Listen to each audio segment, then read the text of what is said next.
ये थी हमारी डेफिनेशन। इसके अलावा भी कुछ और था? वो था ma'am, one partner acting for mutual agency ना, ऑलरेडी इन्वॉल्व। और कोई? बस चलो, हमारे पास ये चीजें थी जो हमारी मीनिंग में आती थी। ठीक है, अगर स्टार्ट करें अगर हम मीनिंग का, अगर बुक में से तो देखा जाए तो सेम चीज लिखी हुई है, बट नीचे एक चीज ऐड की हुई है। क्या?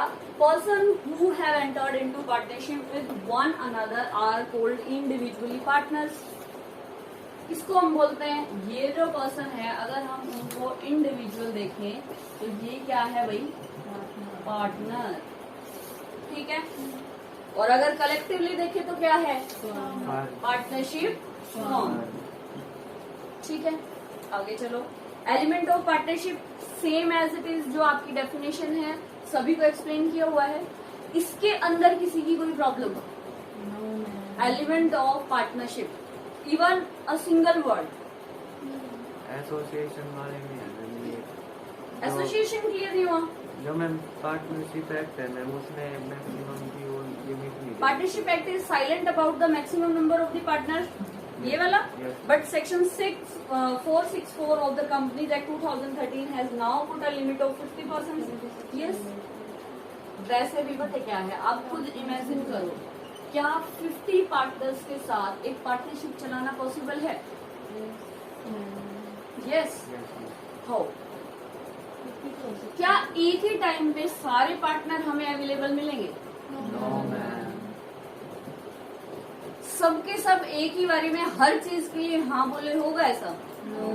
मैं कहूँ जहाँ पे 10 भी पार्टनर होते हैं ना, कई बार उनमें से भी एक आधा मना कर देता है कि नहीं ये काम गलत है, हम नहीं करते, क्योंकि सबके जो सोचने का तरीका होता है, पॉइंट ऑफ व्यू होते हैं, वो डिफरेंट होते हैं। ठीक है, तो पार्टनरशिप एक्ट तो ये कहता है, इस चीज के बारे में साइलेंट है, सीधा सा है, वो कुछ नहीं बोलता कि ऐसा होना चाहिए वैसा होना चाहिए। बट ये कहता है कि कंपनी एक्ट जो है 464 के अंदर आपको ये बात बताइए कि आपके 50 तक आप ले सकते हैं, उससे ज्यादा नहीं लोगे। अगर उससे ज्यादा लोगे तो आपको उसको कन्वर्ट करना पड़ेगा कंपनी में। हमने ऐसी बात है कंपनी एक्ट में भी पढ़ी थी ना, इसके लिए ओपीसी के लिए, याद है? उसकी टर्नओवर दी हुई थी, उसकी पेड अप शेयर कैपिटल थी, उससे एक्सीड हो गए, then you have to convert it into private और पब्लिक। ठीक है, करना पड़ता था नहीं? तो बस यही चीज है कि किस टाइम पे आके आपको इसको कन्वर्ट करना पड़ेगा, ये जस्ट फॉर दैट है। अगर जनरली देखा जाए ना, अगर पार्टनरशिप आप शुरू करते हो तो 10 से 20% की भी पार्टनरशिप ऐसी हो जाती है कि आप कोई डिसीजन लेने के लिए एबल नहीं हो पाते। बहुत ज्यादा कॉन्फ्लिक्ट हो जाएंगे, इतनी फ्लेक्सिबिलिटी नहीं रहेगी कि हम इजीली बस किसी को बोला और वो हाँ बोल दें। ठीक है, क्योंकि हर चीज के लिए पॉइंट ऑफ व्यू जो होते हैं हर एक पर्सन के डिफरेंट होते हैं कि नहीं होते? ठीक है, चलो आगे चलते हैं। एग्रीमेंट में कोई प्रॉब्लम है? एक एग्जाम्पल नंबर 2 समझा दो।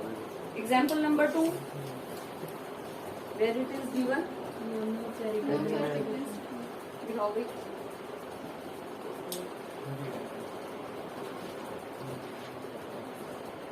अच्छा, इसमें नहीं है ये। सेकंड देखो भी एग्रीमेंट का ना, नो चैरिटेबल इंस्टीट्यूशन और क्लब में बी फ्लोटेड इन पार्टनरशिप। बताओ, कल हमने क्लब पढ़ा है, तो वो क्या फ्लोट कर सकता है? Float means to say travel कर सकता है, रन कर सकता है? नो।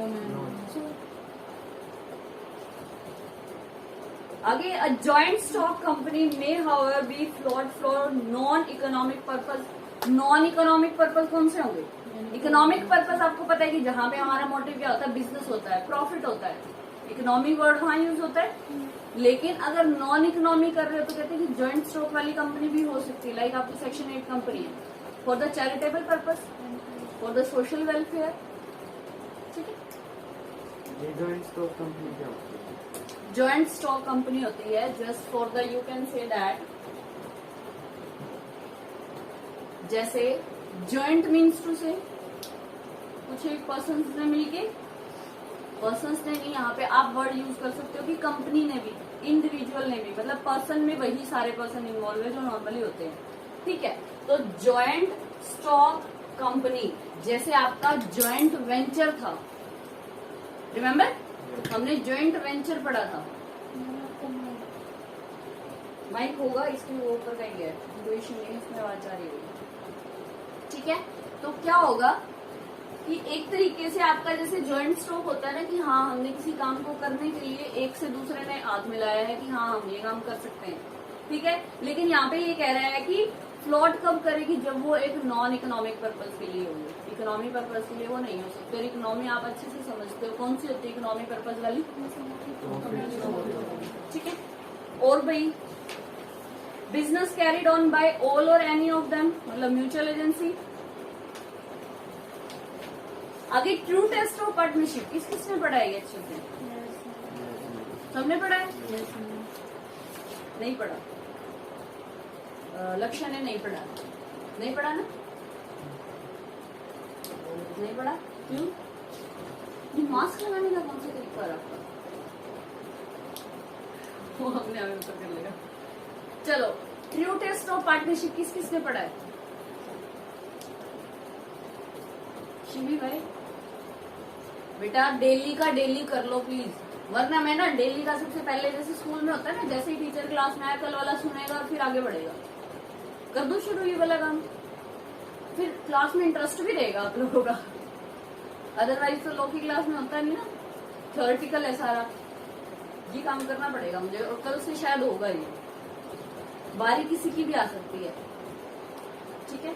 चलो, ट्रू टेस्ट में जिसने पढ़ा है उनको लग रहा है कि कुछ समझ नहीं आया, उन्हें सारा आ गया अच्छे से, क्योंकि बातें वही है, बस घूम के आ रही है। एज डिस्कस्ड अर्लियर, ये वाला पूरा ही। चलो, sharing of profit is an essential element to constitute a partnership. तो क्या बोला मैंने?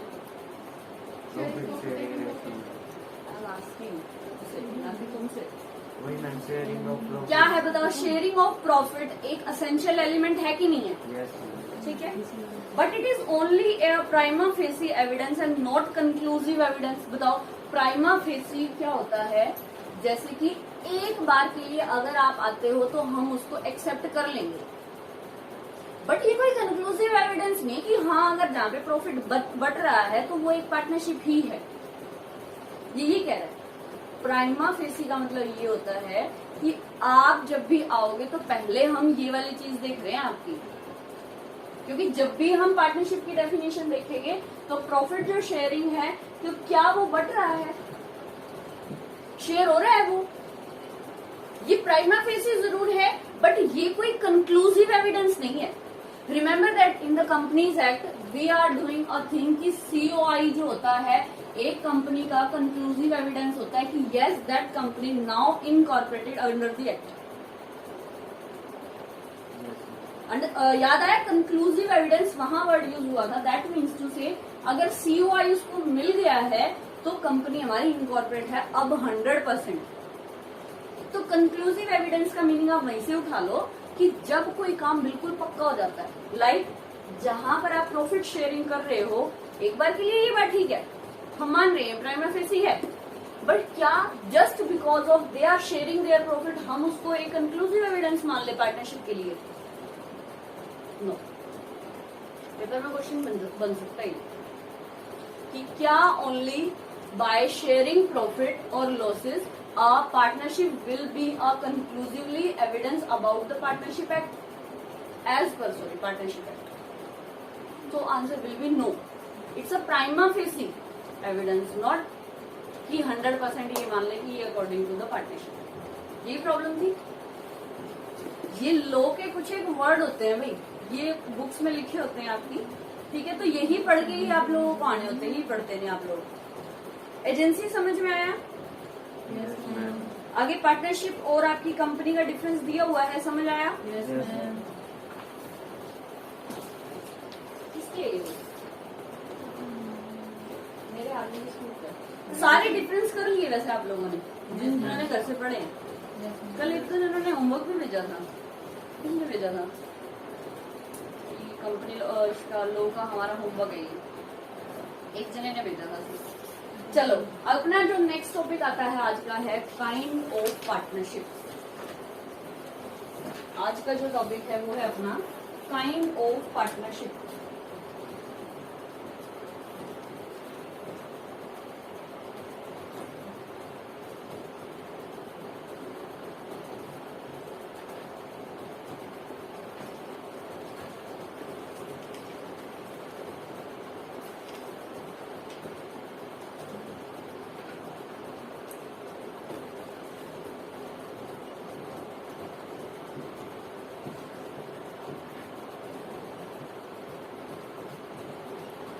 फर्स्ट जो है वो आपका है पार्टनरशिप एट विल, यही है ना, पार्टनरशिप एट विल।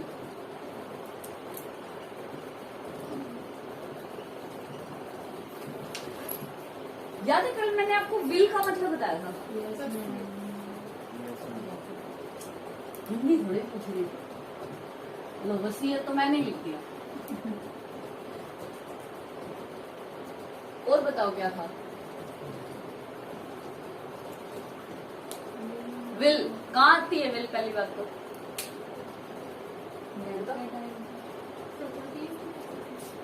विल क्या होता है? एक टाइप का ऐसा याद रखो कि एक डॉक्यूमेंट होता है, ये बात देख लेना मैंने नोट्स में नहीं लिखी है।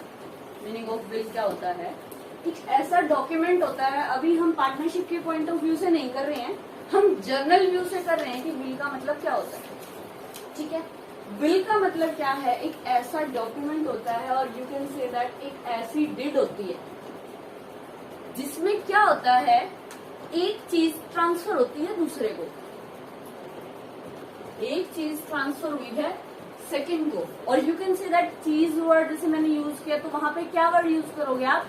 Right and liabilities are transferred, are extinguish, और यू कैन से दैट कुछ भी किया है आपने उसमें, चाहे आपने अगर एक छोटा सा भी काम किया है ना कि हाँ इस घर में से ना मैंने ये रूम इसको दे दिया, ठीक है, वहां होती है। और जनरल तौर पे जो है विल वर्ड यूज कहाँ किया जाता है? एक फादर है, उसके 3 बच्चे हैं, लेट्स से ए, बी और सी। ठीक है, अब ए है उसका सन है, लेट्स से ये भी सन है और ये डॉटर है। ठीक है, ऐसे हैं उसके 3 बच्चे। अब ये जब फादर क्या है अपनी लिखता है विल, अपनी विल में उसने क्या लिखा कि जो भी मेरी प्रॉपर्टी है, लेट्स से इस पर्सन के पास XYZ 3 प्रॉपर्टी है, ठीक है, 3 प्रॉपर्टीज है इसके पास।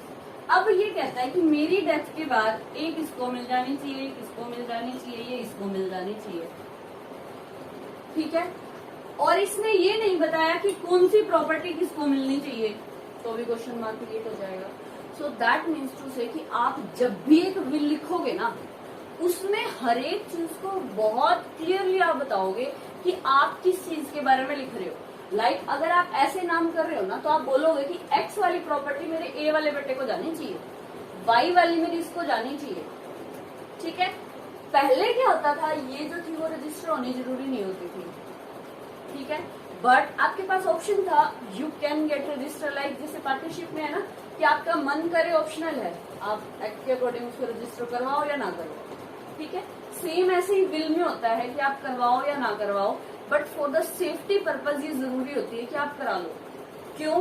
क्योंकि लाइक आप कई बार ना मूवीज में देखते हो कि आपको ये पता चला, अच्छा मेरे पापा के पास इतनी प्रॉपर्टी है, इसने क्या किया कि ये बिल जो है क्यों ना मैं इस बिल को तो चुरा लूं, इसकी जगह दूसरी रख दूं और उसमें ये लिख दूं कि ये तीनों प्रॉपर्टी ही मुझे मिल रही है। ठीक है, काफी होते हैं ऐसे ही कि वो ये काम कर सकते हैं ऐसा।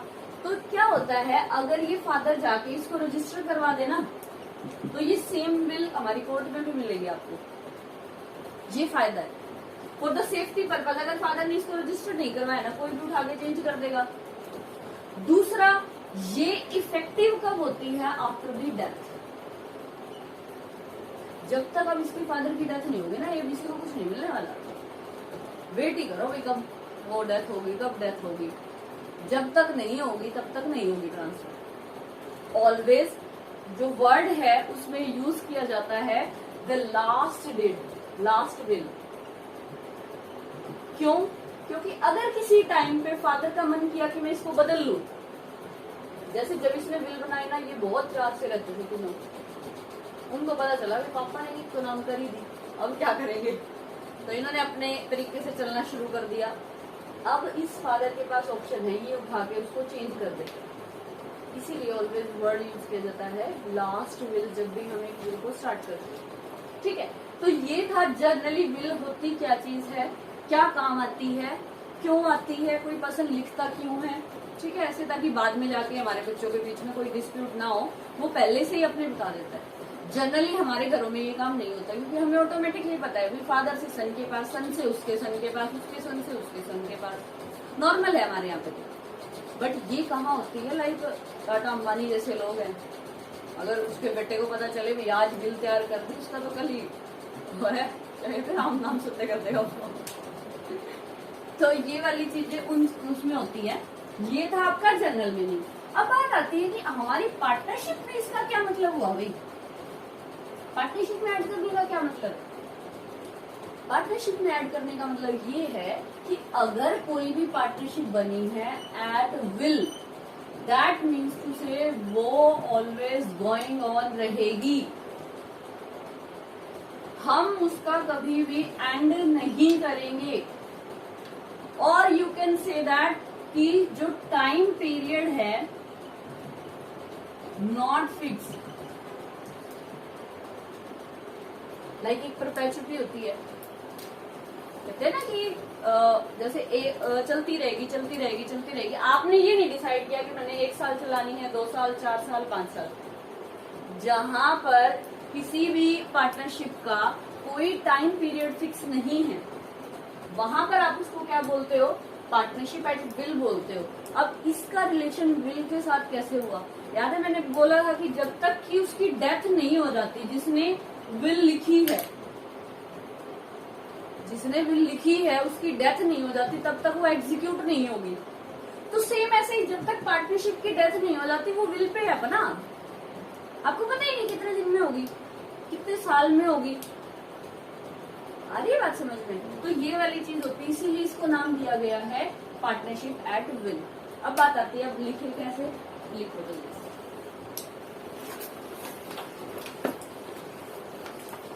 फर्स्ट पॉइंट पे ये लिख लो, duration of the partnership duration of the partnership is not fix.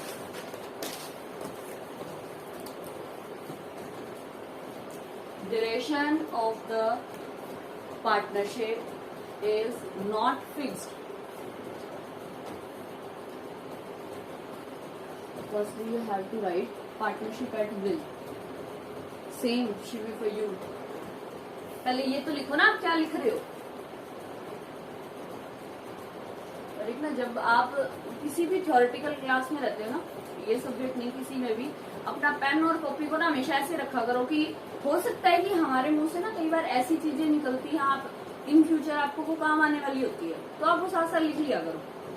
चाहे अपनी लैंग्वेज में लिखो, मैं ये नहीं कह रही कि प्रॉपर ही इंग्लिश में लिखो, हिंदी में लिख लो, कोई दिक्कत नहीं आती, आपको समझ आनी चाहिए बस। सेकेंड लिखो point, there is no provision for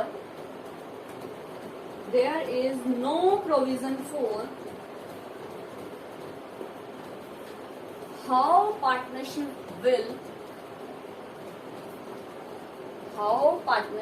will come to an end at the time of partnership at will। आपको ये नहीं पता है कि हम इसका एंड कैसे करेंगे, कब करेंगे, क्यों करेंगे, डजेंट मैटर। हमने क्या किया, अभी देखो हमने 2 भाइयों ने मिलकर की है, तो जब तक चलेगी चलने दो, हमें क्या करना है, इसको बंद करके चलने दो जब तक ये चलती है। ठीक है, नेक्स्ट लिखो, जो एक आपका एग्रीमेंट होता है, जब आप पार्टनरशिप एट विल करते हो ना, एग्रीमेंट की कोई नीड नहीं होती। ठीक है, सो दैट मीन्स टू से ना ही ड्यूरेशन फिक्स है, ना ही एग्रीमेंट, दोनों चीजें लिखिएगा। ठीक है, agreement of the partnership at will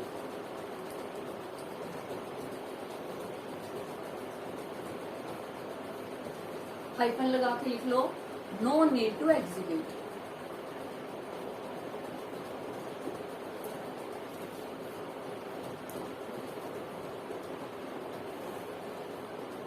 अब देखो माइंड में हमारे क्वेश्चन ये आता है, हमने नहीं सोचा कि कब हम इसका एंड करेंगे, क्योंकि हमने सोचा कि चलाते रहेंगे चलाते रहेंगे चलाते रहेंगे, बट बाय द चांस हमारे पास ऐसी सिचुएशन आ जाती है कि हमें उसको एंड करना पड़ता है। लाइक अभी मैंने बात बोली थी कि दो भाई हैं, दोनों भाई क्या कर रहे हैं, मिलके काम कर रहे हैं अपना, और वो सोच रहे हैं कि देखो जब तक है भाई चलाते रहेंगे इसको, ठीक है। लेकिन बाय द चांस बड़े भाई की डेथ हो गई, एक भाई रह गया। Is it possible to going on a partnership alone? क्योंकि 2 और मोर चाहिए ना। और आपको पता है कि अगर पार्टनरशिप में कोई नया पर्सन ऐड होगा तो you have to dissolve the partnership. Yes और नो? दोनों चीजें देखी जाएगी। तो ये कहता है कि बाय द चांस आपके पास ऐसी कंडीशन आ जाती है कि जहां पर आपके 2 पार्टनर्स थे या 3 पार्टनर्स थे, उनमें से कोई लीव करके जा रहा है, कोई छोड़ के जा रहा है, तो उस टाइम पे हम इसका एंड करेंगे कैसे फिर, ये तो बताओ हमें। तो ये कहता है कि अगर ये छोड़ के चला गया तो इन दोनों को भी डिसॉल्व तो करनी पड़ेगी। यस और नो? 100% करनी पड़ेगी, क्योंकि without dissolution according to the partnership act हम काम कर ही नहीं सकते। अगर एंटर हो चाहे कोई जाए, यहाँ पे तो दोनों ही बात हो रही है, लीव भी करके जा रहा है, ऐड भी कर रहे हैं। तो ये कहता है कि अगर ऐसे डिसोल्यूशन आपका हुआ तो दैट टाइम पे क्या करना है, ये जो पार्टनर है उनको क्या करना पड़ेगा। लेट्स से ये लीव करके जा रहा है तो ये इसकी रिस्पॉन्सिबिलिटी है, ये इसको भी क्या देगा, एक नोटिस देगा, ठीक है, कि ये जो हमारी पार्टनरशिप एट विल चल रही थी ना, अब हम इसको क्या कर रहे हैं, डिसॉल्व कर रहे हैं, इसको खत्म कर रहे हैं। अंडरस्टैंड? फिर जैसे ही नोटिस दिया तो कंसेंट सबकी होगी कि एक ही? Consent by all. पार्टनरशिप में तो ये चीज रट लो, कुछ भी होगा सबकी कंसेंट, कुछ भी होगा 100% सबकी कंसेंट है तो वो होगा, अदरवाइज वो काम नहीं होगा। ठीक है, लिखो। अब इसको आप लिखोगे कैसे? आपने अभी भी लिखा है कि how partnership will come to an end, उसी के नीचे एरो लगा के लिख लो, any time by giving notice to the all partners, or you can say that all other partners, giving notice to all other partners, and there must be consent of all the partners. मैंने word use किया है and, ध्यान रखना, notice plus consent है। And means to से दोनों condition होनी चाहिए, एक से काम नहीं चलेगा कि नोटिस दे दिया और एंड होगी। एक और चीज सुन लो इसके साथ साथ ही, काम आएगी ये वाली भी, और पेपर में ना क्वेश्चन बनता है, बाई चांस ही ध्यान आ गई, मैंने नोट्स में नहीं लिखी, ये आप अपने अकॉर्डिंग लिख लेना, आएगी बिल में। क्या आएगी देखो,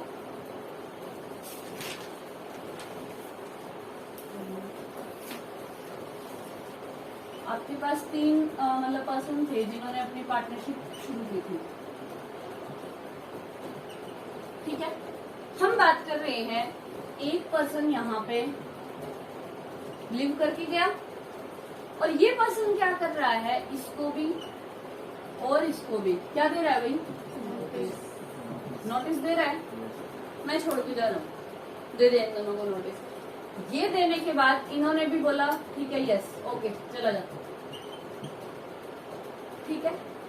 बट क्या हुआ, इन फ्यूचर जाके ये आपका जो टाइप ऑफ पार्टनर में एस्ट्रोपल भी है ना, टाइप ऑफ पार्टनर, उसमें बड़ा काम आएगा एग्जाम्पल में।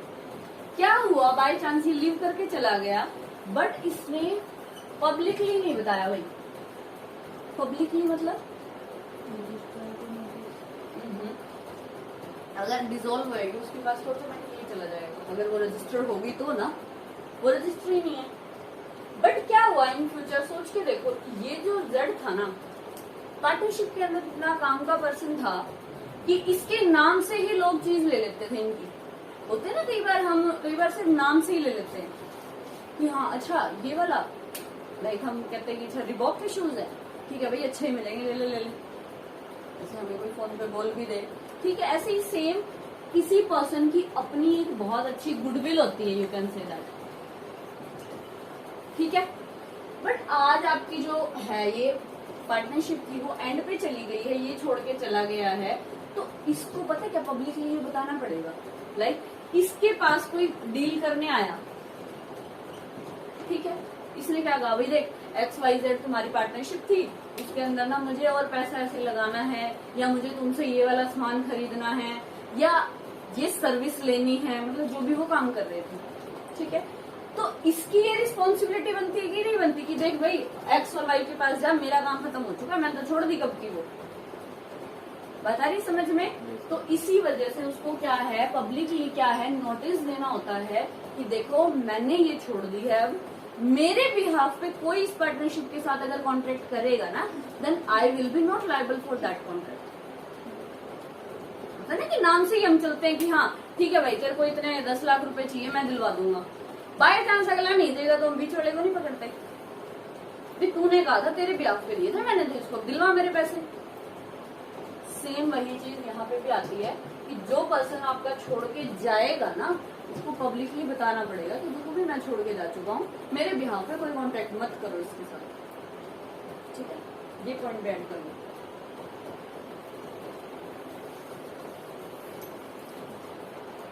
लिखना है कुछ एज इट इज भी लिख सकते हो इसको, चार उसके एग्जाम्पल के साथ ही लिख लो चाहे।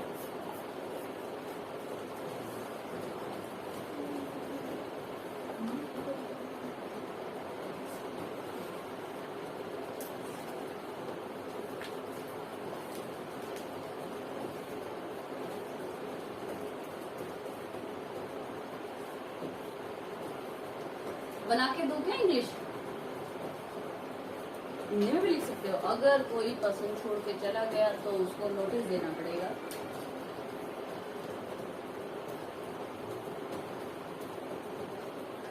उसने लिख लिया है, ठीक है, अदरवाइज लिख लो, if at any time any of the partner of the partnership firm leaving the partnership, then it must give notice to public about the livingness of this firm from this firm। Simple लिख लो, language बिल्कुल simple रखो, as it is आपको ये books में तो मिल ही जाएंगी लोग की लैंग्वेज तो, ठीक है। करें next start.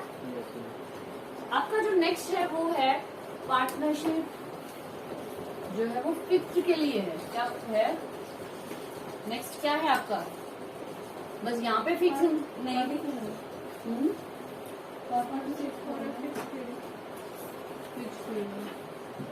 Partnership for fixed period, इसके तो नाम से ही श्योर है, क्या फिक्स टर्म के लिए है कि नहीं है।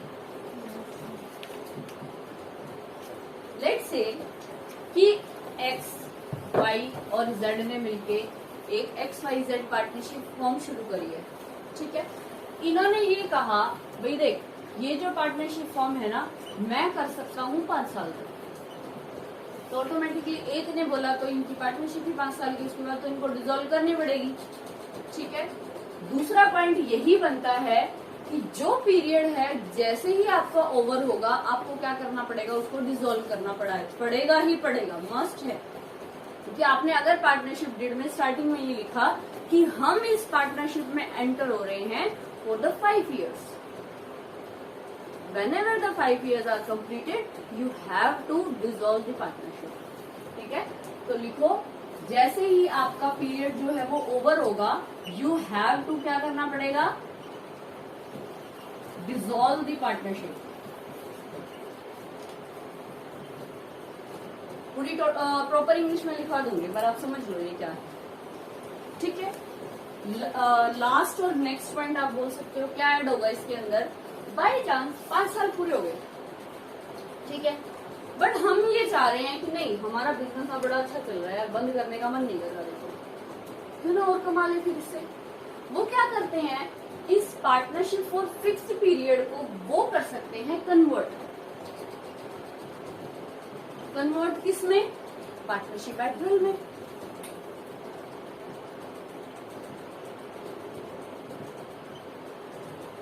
अंडरस्टैंड कि कब आती है ये बात, जब 5 साल तक आपका बिजनेस बहुत अच्छा चला है, और आपको ये लग रहा है कि नहीं यार देख मेरा बिजनेस तो बड़ा अच्छा चल रहा है, क्यों बंद किया?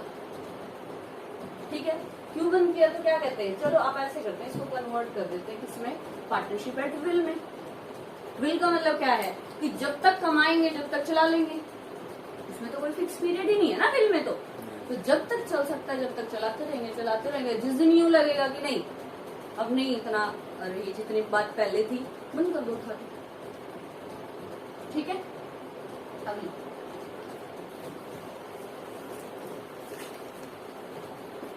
फर्स्ट तो ये लिख लो, duration of the partnership for fixed period is always fixed. Duration of partnership for fixed period, क्योंकि ये तो हमारा नाम हुआ ना, is always fixed. Second point लिखो, after expiry of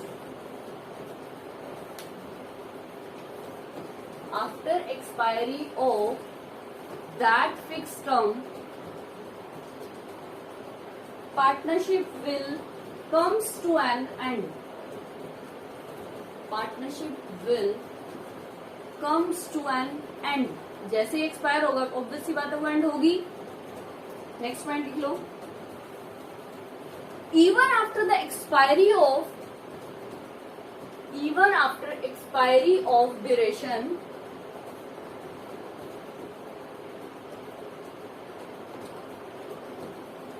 partners want to continue the partnership firm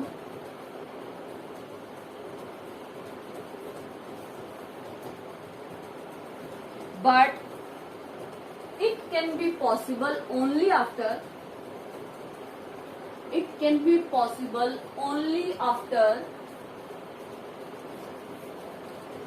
conversion at partnership at will।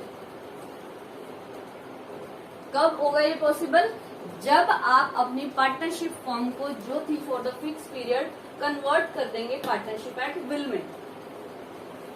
फिर पता है एक केस लॉ आया था इसके ऊपर, आपने इसको कन्वर्ट कर दिया तो क्या ये लॉफुल है?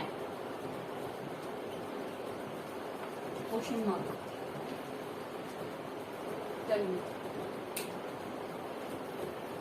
That type of conversion then आप अपने कंपनी को पार्टनरशिप को रन कर रहे हो तो क्या वो लॉफुल है कि नहीं? यस, लिख लो लास्ट में line, yes it is always lawful.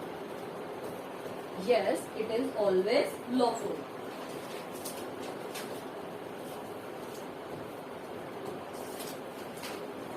Third लिखो, लिखने वाली है उसमें कुछ समझाने वाला ऐसा है नहीं। जनरल पार्टनरशिप, जनरल पार्टनरशिप तो जो नॉर्मल पार्टनरशिप होती है वही है। लिखो, general partnership is constituted with respect to the business in general और ऑर्डिनरी कोर्स ऑफ बिजनेस, और ordinary course of business. Second point लिखो,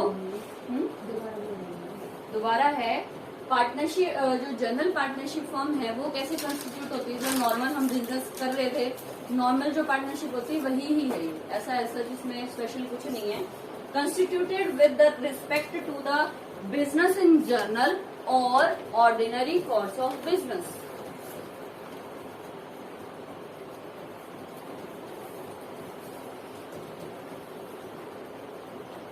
ठीक है, next point,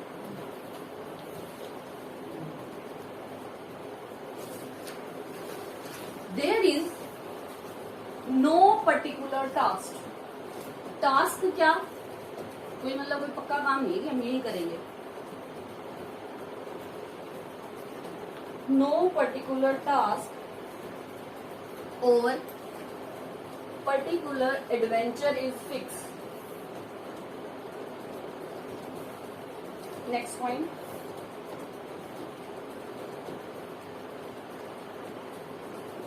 it is different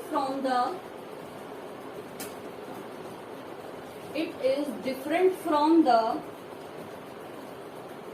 particular partnership because task is not fixed.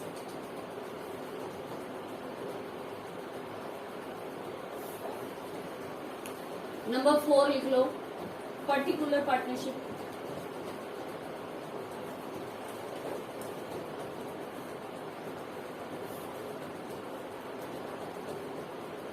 First,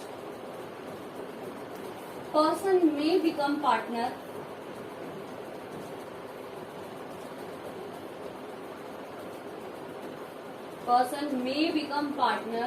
with another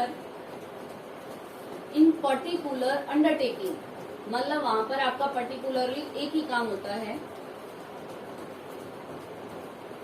जैसे second point में हम लिखेंगे particular task, particular undertaking, particular adventure,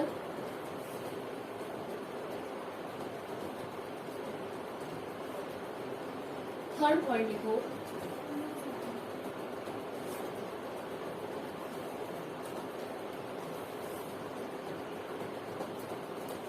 last one लिखो, last नहीं तो मिलेगा। नेक्स्ट वन लिखो, when that particular task is completed partnership must be close.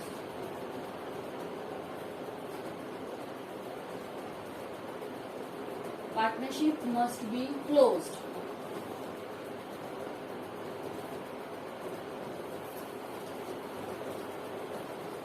Last,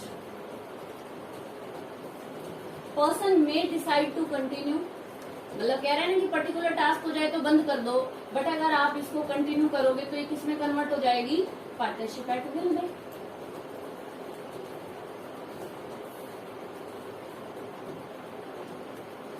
Person may decide to continue for future, then it converts to partnership at will।